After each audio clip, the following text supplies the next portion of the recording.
তখন সোনাডাঙ্গা থেকে বহু ফোন যাচ্ছে, কারোর বাড়ি ভাঙচুর করা হচ্ছে, কারোর গাড়ি ভাঙচুর করা হচ্ছে, কারোর গরু খুলে নিয়ে যাওয়া হচ্ছে, কারোর মুরগি খুলে নিয়ে যাওয়া হচ্ছে।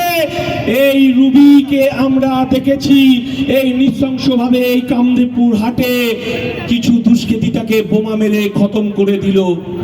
আমডাঙ্গার মানুষ 34 বছরে কেউ কংগ্রেস করেছেন হাত চিহ্নে, কেউ বিজেপি করেছেন, কেউ সিপিআইএম বামপন্থীদেরকে ভোট দিয়েছেন, কিন্তু কামদেবপুরের মানুষ কখনো এই হাটে বোমের আওয়াজ শুনেনি। এই রফিকুর রহমান তার দোসর, এই রুবিরা বোম গুলি পিস্তল দিয়ে এই কামদেবপুর মানুষের তাদের গণতান্ত্রিক অধিকারকে লুট করেছে, গণতান্ত্রিক অধিকারটাকে তারা কেড়ে নিয়েছে। সেদিনকে নওশাদ বলছিল, দাদা আমডাঙ্গা তো একটা ঐতিহ্যের জায়গা, আমডাঙ্গায় একটা করুণাময়ী মন্দির আছে।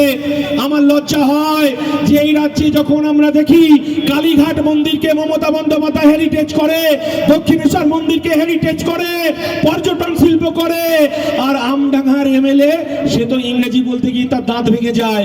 একটা বারের জন্য তিনি করুণাময়ী মন্দিরকে হেরিটেজ করতে হবে, একটা পর্যটন শিল্পকে কেন্দ্র করতে হবে। বরঞ্চ এই এমএলএ নেতৃত্বে প্রত্যেক বছর করুণাময়ীতে 5000 গরিব মানুষদের জন্য শাড়ি বিলি হয়। একটা এমএলএ প্রত্যেক বছর 4000 শাড়ি পায়, 4000 ধুতি পায়, 4000 লুঙ্গি পায়, 4000 ত্রিপল পায়। তারপরও গরিব মানুষের ধর্মের জায়গায় সেখানে এই এমএলএ নেতারা সেখানে হস্তক্ষেপ করেছে। কারা শাড়ি পায়? যারা তৃণমূলের বোমা বাঁধে, যারা তৃণমূলের ঝান্ডা বাঁধে, যারা সন্ত্রাস করে বেড়ায়, তাদেরকে এই শাড়িগুলো দেয়। আমরা সেদিনকে করুণাময়ী মঠকে আমরা নওশাদ বললো, দাদা করুণাময়ী মন্দিরকে একটা চিঠি করুন, এই 5000 শাড়ি প্রকৃত গরিব মানুষটা যেন আমডাঙ্গায় পায়, সেটা যেন আমি দেখতে চাই। আমরা চিঠি করলাম করুণাময়ী মঠকে। আমি ওখানকার যিনি সেক্রেটারি তাকে ফোন করলাম, সেক্রেটারি সাহেব এবারে কি করছেন?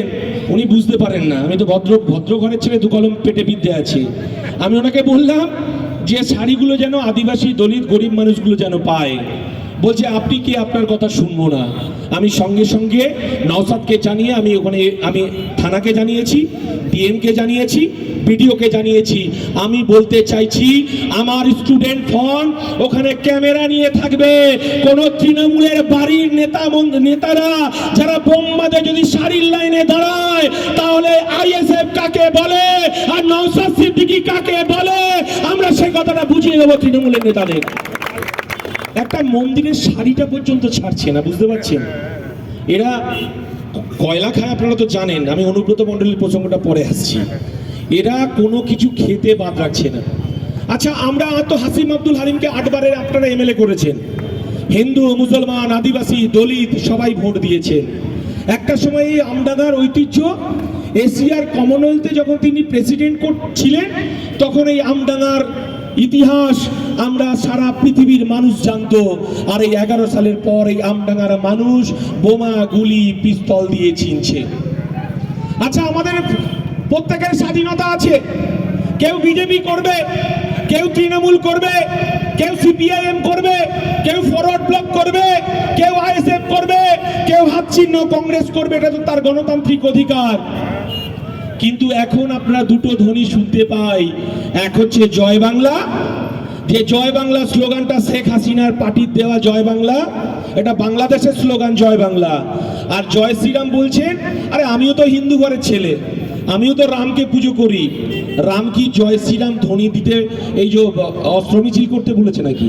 আচ্ছা ভাই, যারা বিজেপি করেন তারা একবার এই কামদেবপুর হাটের মাছের দোকানে গিয়ে বলুন তো জয় শ্রীরাম, আপনার 200 টাকার রুই মাছটা 50 টাকা হয় কিনা?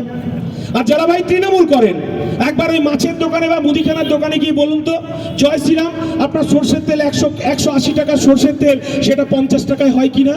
অর্থাৎ ধর্ম দিয়ে তো কিছু হয় না, ধর্ম তো মানুষের বিশ্বাস। আর এই তৃণমূল আর এই বিজেপি হিন্দু মুসলমান করে আমার বেকার যুবকের চাকরিটা চুরি করে নিল, আমার বেকার স্কুলের শিক্ষা ব্যবস্থাটাকে চুরি করে নিল। আমরা তো যখন বামপন্থী আমলে বড় হয়েছি, আমরা যখন বামপন্থী নেতাদের দেখেছি, হ্যাঁ কিছু কিছু বামপন্থী নেতা তো অন্যায় করেছে বলে 2011 সালে চলে গেছে, কিন্তু আমরা যাদেরকে দেখে বড় হয়েছি, আমরা শিক্ষকদের দেখলে এখনো পর্যন্ত পায়ে হাত দিয়ে প্রণাম করি। আর এখন স্কুলের শিক্ষকদের ছাত্রদের সম্পর্ক কি জানেন? একটা ছাত্র শিক্ষককে বলে যে স্যার স্কুলটা আপনার আর স্কুলের বাইরেটা হচ্ছে আমার। অর্থাৎ এই আমডাঙ্গাতে বোমা, গুলি, পিস্তল, রাজনীতিটা এমন জায়গায় পৌঁছেছে, আমার ছোট ছোট ভাই বোন তারা শিক্ষা নিতে গেছে, সেই শিক্ষা তারাও সেই শিক্ষা নিচ্ছে। আমরা বলতে চাইছি সম্প্রীতিটাকে নষ্ট হয়ে গেল। কেন নষ্ট হলো? আমরা সেদিনকে নওশাদ সিদ্দিকীর সঙ্গে বসেছিলাম, আমরা বসে আমডাঙ্গা নিয়ে নতুন করে ভাবছি। আমডাঙ্গার সমস্ত বামপন্থী মানুষকে, ধর্মনিরপেক্ষ মানুষকে, যারা ধর্মনিরপেক্ষকে বিশ্বাস করে, যারা বামপন্থী মানুষ, আসুন আমরা একসঙ্গে এই রুবিদের বিরুদ্ধে যুদ্ধ ঘোষণা করি। আমডাঙ্গা থানাকে বলে দিয়েছি, আমডাঙ্গার মানুষ তো 2011 সালের আগে সকালবেলা ঘুমোতে গেলে বোমের আওয়াজে, সকালবেলা ঘুম থেকে উঠতে গেলে বোমের আওয়াজে ঘুম থেকে তো উঠতে হয়নি। রাত্রিবেলা যখন আমরা শুতে যেতাম তখন তো বোমের আওয়াজে আমাদের শুতে যেতে হতো না। এই আমডাঙ্গার মানুষ, আমার যারা ধর্মপ্রাণ মানুষ, তারা হয়তো ওয়াজ শুনতো, তারা নামাজ পড়তো, কেউ আমরা মন্দিরে পুজো দিতাম, সেই মন্দিরের মন্ত্র শুনে আমরা ঘুমাতে যেতাম। কিন্তু আমার নওশাদ সিদ্দিকীকে, এই বাংলার আমাদের দলের চেয়ারম্যান, তাকে কখনো মুসলিম বলে দাগিয়ে দেওয়া হচ্ছে, কখনো বিজেপি দালাল বলে দাগিয়ে দেওয়া হচ্ছে। আর কেউ কেউ বলছেন এটা তো মুসলমানের দল। আমি তো বিশ্বজিৎ মাইতি, অশোকনগরের তাপস ব্যানার্জি, আজকে প্রিয়াঙ্কা বর্মনের এখানে আসার কথা ছিল। আমরা বলতে চাইছি, এ বাংলার মানুষ হিন্দু মুসলমান বোঝে না, এই বাংলার মানুষ সম্প্রীতি বোঝে। এই কথাটা তৃণমূলের কানে ঢুকিয়ে দিতে চাই। আর যারা বিজেপিকে ভোট দিচ্ছেন, আপনারা তো জানেন আমডাঙ্গা একটা সম্প্রীতির জায়গা। আমডাঙ্গায় বিজেপি কোনোদিন জিতবে না, কারণ সংখ্যালঘু ভোট এখানে বেশি। যারা ভাবছেন 2026-এ পদ্ম ফুলে ভোট দেবেন, আলটিমেট পদ্ম ফুলে ভোট দিলে তৃণমূল এখান থেকে জিতে যাবেন, সেই আনন্দে রফিকুর রহমান টকবক টকবক করে ফুটছে। আমি হিন্দু ভাইদের কাছে আবেদন করব, আমরা অনেক ভুল করেছি, অন্তত একটি বার খাম চিহ্নে ভোট দিন। বিধানসভায় আপনারা এই বিধানসভায় এই আমডাঙ্গা থেকে আমরা হাসিম আব্দুল হালিমের যে আওয়াজ, তিনি 29 বছরের ওখানকার স্পিকার ছিলেন। এই আমডাঙ্গার মানুষ সম্প্রীতিকে চিনতেন, এই আমডাঙ্গার মানুষ ভালোবাসাকে চিনতেন। কিন্তু এই আমডাঙ্গাকে এই তৃণমূল বোমা, গুলি, পিস্তল উপহার দিয়েছে। এই আমডাঙ্গার মানুষের কর্মসংস্থান কোথায় গেল? একটা লেটেস্ট ঘটনা শুনবেন। আপনারা জানেন এই লিলি বিস্কুট ফ্যাক্টরিতে 30 বিঘে জমি, তার মধ্যে 10 বিঘে জমি ওখানে পাওয়ার গ্রিড হয়েছে, আপনারা জানেন। কিন্তু বাকি 20 একর জমি এই তৃণমূলের শকুনগুলো চোখ পড়েছে, তারা বিক্রি করতে চায় এই জমিটা 20 বিঘে। নওশাদের কাছে খবর গেছে, এখানকার এক তৃণমূলের নেতাই নওশাদকে খবর দিয়েছে যে নওশাদ ভাই আপনি একবার রুখে দাঁড়ান। সঙ্গে সঙ্গে নওশাদ সিদ্দিকী আমাকে ফোন করলেন, দাদা লিলি বিস্কুটের জমি আটকাতে হবে, আমি যাব।